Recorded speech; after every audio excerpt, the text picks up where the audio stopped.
Hello friends, എല്ലാവർക്കും നമസ്കാരം. ഇന്ന് ഞാൻ ഉണ്ടാക്കാൻ പോകുന്നത് ദോശമാവ് വെച്ചിട്ടുള്ളൊരു പിസ്സയാണ്.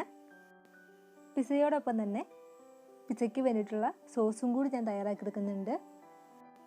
അതിനു മുമ്പായിട്ട് ചാനൽ ആദ്യമായിട്ട് കാണുന്നവരാണെങ്കിൽ ചാനലൊന്ന് സബ്സ്ക്രൈബ് ചെയ്ത് സപ്പോർട്ട് ചെയ്യണം. ഇനി നമുക്കിതെങ്ങനെ ഉണ്ടാക്കുന്നതെന്ന് നോക്കാം. ആദ്യം തന്നെ ഞാൻ ഉണ്ടാക്കുന്നത് പിസ്സയ്ക്ക് വേണ്ടിയിട്ടുള്ള സോസാണ്. അതിന് വേണ്ടിയിട്ട് ഒരു പാനിലേക്ക് ഒരല്പം ഓയിൽ ഒഴിച്ചെടുക്കുക. ഞാൻ ഇവിടെ സൺഫ്ലവർ ഓയിലാണ് ഒഴിച്ചെടുത്തിരിക്കുന്നത്. ഓയിലൊന്ന് ചൂടായിട്ട് വരുമ്പോൾ ഇതിലേക്ക് വെളുത്തുള്ളി എടുത്തെടുക്കുക. ഞാനൊരു 5 ചുള വെളുത്തുള്ളി ചെറുതായിട്ട് അരിഞ്ഞെടുത്തതാണ് ഇതിലേക്ക് ചേർത്തെടുക്കുന്നത്.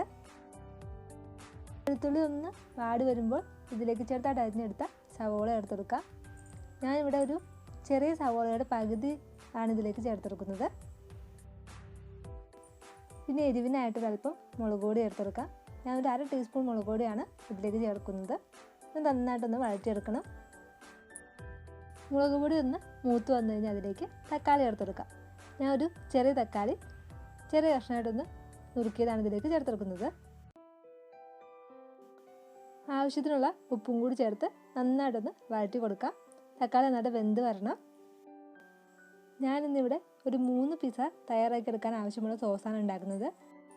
നിങ്ങൾ ഉണ്ടാക്കുന്നത് അത് കൂടുതലാണെങ്കിൽ അതിനനുസരിച്ച് ഇൻഗ്രീഡിയൻസിൻ്റെ അളവും കൂട്ടണം. ഫ്രിഡ്ജിൽ ഒരു 2 ആഴ്ചത്തോളമെങ്കിലും ഇത് കേടുകൂടാതിരിക്കും. അതുകൊണ്ട് കൂടുതൽ ഉണ്ടാക്കിയാലും അത് ഫ്രിഡ്ജിൽ സൂക്ഷിച്ചാൽ മതിയാകും.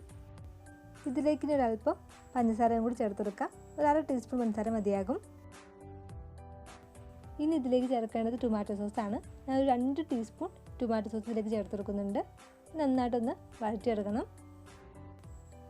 ഇനി ഇത് ചൂടാറി കഴിയുമ്പോൾ നന്നായിട്ടൊന്ന് അരച്ചെടുക്കേണ്ടതാണ്. ഇത് ഇത്രയും വഴറ്റി കൊടുത്താൽ മതിയാകും. നമുക്കിനി ഇത് വാങ്ങാം. അതിനുശേഷം നന്നായിട്ട് ചൂടാറി കഴിയുമ്പോൾ നന്നായിട്ടൊന്ന് അരച്ചെടുക്കാം. ഇവിടെ ഞാൻ പിസ്സയ്ക്ക് വേണ്ടിയിട്ടുള്ള ഇൻഗ്രീഡിയൻസ് ഒക്കെ റെഡിയാക്കി വെച്ചിട്ടുണ്ട്. സോസ് നന്നായിട്ട് അരച്ചെടുത്ത് റെഡിയാക്കി വെച്ചിട്ടുണ്ട്. അതുകൂടാതെ വെജിറ്റബിൾസ് ഒക്കെ ഒന്ന് കട്ട് ചെയ്ത് വെച്ചിട്ടുണ്ട്. ക്യാപ്സിക്കം, സവോള, തക്കാളി, ക്യാരറ്റ് ഇത്രയാണ് ഞാൻ അരിഞ്ഞെടുത്തിരിക്കുന്നത്. അതുകൂടാതെ ദോശയുടെ മാവും പിന്നെ ചീസും എടുത്തിട്ടുണ്ട്. പിന്നെ എരിവിനായിട്ട് ഒരു ചെറിയ പച്ചമുളകും എടുത്തിട്ടുണ്ട്. ഇനി നമുക്ക് പിസ്സ ദോശ തയ്യാറാക്കാം. അതിനായിട്ട് ഞാൻ ഒരു ദോശക്കല്ല് ചൂടാൻ വെച്ചിട്ടുണ്ടായിരുന്നു. ദോശക്കല്ല് നന്നായിട്ട് ചൂടായപ്പോൾ അതിലേക്ക് 1 സ്പൂൺ ബട്ടർ ഇട്ട് കൊടുത്തു. ബട്ടറിന് പകരം ഗീ ഇട്ടാലും മതിയാകും. ഇനി ഇതിലേക്ക് മാവ് ഒഴിച്ചു കൊടുക്കാം.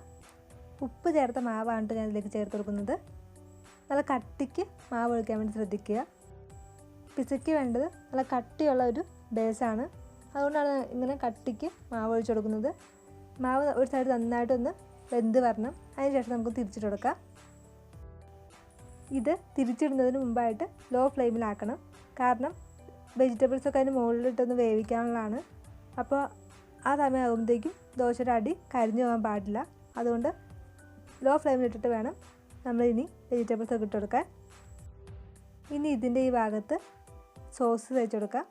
എല്ലാ ഭാഗത്തും ആകുന്നൊരു പരുവത്തിൽ തേച്ച് കൊടുത്താൽ മതിയാകും. ഇനി ഇതിന് മുകളിലേക്ക് സവോള ഇട്ട് കൊടുക്കാം. ഒരു പിടി സവോള ഇട്ട് കൊടുത്താൽ മതിയാകും. എല്ലാ ഭാഗത്തേക്കും ഒന്ന് വിതറി കൊടുക്കുക. ഇനി വെജിറ്റബിൾസ് ഓരോന്നായിട്ട് ഇതിന് മുകളിലേക്ക് ഇട്ട് കൊടുക്കാം. ക്യാരറ്റും ക്യാപ്സിക്കവും തക്കാളി ആവശ്യത്തിന് ഇതിന് മുകളിലേക്ക് ഇട്ട് കൊടുക്കാവുന്നതാണ്. ഇനി ഇതിലേക്ക് കുറച്ച് പച്ചമുളക്, എരിവിന് ആവശ്യത്തിനുള്ള പച്ചമുളക് മാത്രം ചേർത്ത് കൊടുക്കുക. കുട്ടികൾക്കൊക്കെ ആണെങ്കിൽ പച്ചമുളക് ഒഴിവാക്കാവുന്നതാണ്. ഇനി ഇതിന് മുകളിലേക്ക് അവസാനമായിട്ട് ചീസ് ഇട്ട് കൊടുക്കാം. ചീസിൻ്റെ അളവൊക്കെ അവരൊരു ഇഷ്ടത്തിന് ചേർക്കാവുന്നതാണ്. ഇനി നമുക്കിത് മൂടി വെച്ചിട്ടൊന്ന് വേവിക്കണം. ചീസ് നന്നായിട്ട് മെൽറ്റ് ആവുന്നത് വരെ നമുക്ക് മൂടി വയ്ക്കാം. ഇപ്പോൾ ഇത് ചീസൊക്കെ നന്നായിട്ട് മെൽറ്റായിട്ട് വന്നിട്ടുണ്ട്. അതുപോലെ തന്നെ വെജിറ്റബിൾസൊക്കെ ഒന്ന് വാടി വന്നിട്ടുണ്ട്. കൂടുതൽ സമയം വച്ച് കഴിഞ്ഞാൽ ചിലപ്പോൾ അടി കരിഞ്ഞു പോകാൻ സാധ്യതയുണ്ട്. അതുകൊണ്ട് നമുക്കിത് പ്ലേറ്റിലേക്ക് മാറ്റാവുന്നതാണ്.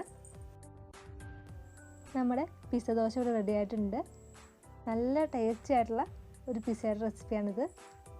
എല്ലാവരും ഒന്ന് ട്രൈ ചെയ്ത് നോക്കണം. കുട്ടികൾക്കൊക്കെ നന്നായിട്ട് ഇഷ്ടപ്പെടും. ദോശയൊക്കെ ഇഷ്ടമില്ലാത്ത കുട്ടികളാണെങ്കിൽ കൂടി ചീസൊക്കെ ഉള്ളതുകൊണ്ട് ഇത് കഴിക്കും. അപ്പോൾ എല്ലാവരും ഒന്ന് ട്രൈ ചെയ്ത് നോക്കുക. നിങ്ങളുടെ അഭിപ്രായങ്ങൾ കമൻറ്റ് വഴി അറിയിക്കുക. ഇന്നത്തെ ഈ റെസിപ്പി ഇഷ്ടപ്പെട്ടിട്ടുണ്ടെങ്കിൽ നിങ്ങളുടെ ഫ്രണ്ട്സിനും ഫാമിലിക്കൊക്കെ ഒന്ന് ഷെയർ ചെയ്ത് കൊടുക്കുക. അതുപോലെ തന്നെ വീഡിയോ ലൈക്ക് ചെയ്യാനും മറക്കരുത്. ഇനി മറ്റൊരു വീഡിയോയുമായിട്ട് വരുന്നതാണ്. അതുവരെ ബൈ.